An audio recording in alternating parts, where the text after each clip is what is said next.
बानी हरदी के विध होता, शादी खाती घर भर में जिद होता। जान सुन ना, अरे बैठल बानी हरदी के विध होता, शादी खाती घर भर में जिद होता। लोर पोछलोर जाने छोड़ हो याद हो याद हो। अरे चुटकी भर से नूराबा से होई जाई दूराबा रोबता मजनुआ तोहार हो। अच्छा अरे कैसे जी पागल तोहार हो।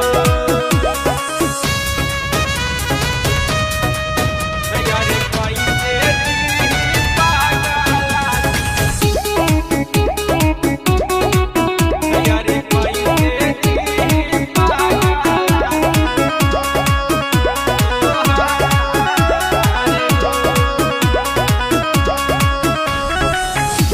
भाभी मनावतारी क्रिया क्रिया बतारी जानता सखिया तब मंगल गीत गावतारी। पहिले हमारे रहलू शादी करके तू तो ससुरारे जतालू। जियब ना मजनुआ बिना कह के गइली हार हो हार हो। अरे चुटकी भर से नूराबा से होई जाई दूराबा। अच्छा रोबता मजनुआ तोहार हो।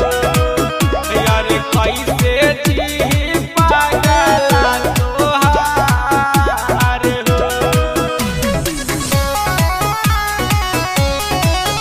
अरे कैसे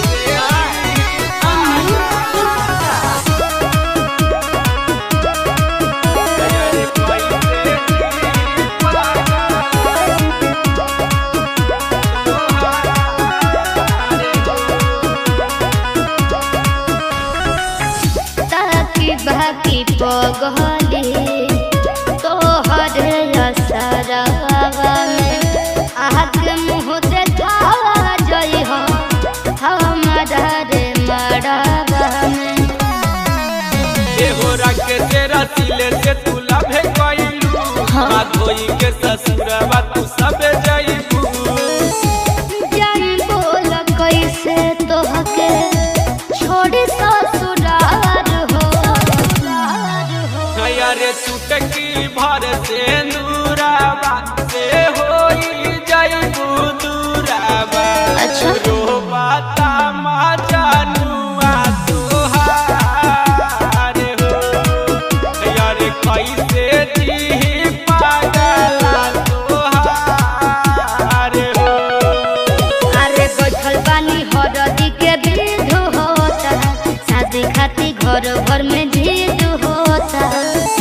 लोर पोछलोर जाने छोड़ हो याद हो याद हो। अरे चुटकी भर से नूराबा से होई जाई दूराबा। रोबता मजनुआ तोहार हो। अच्छा अरे कैसे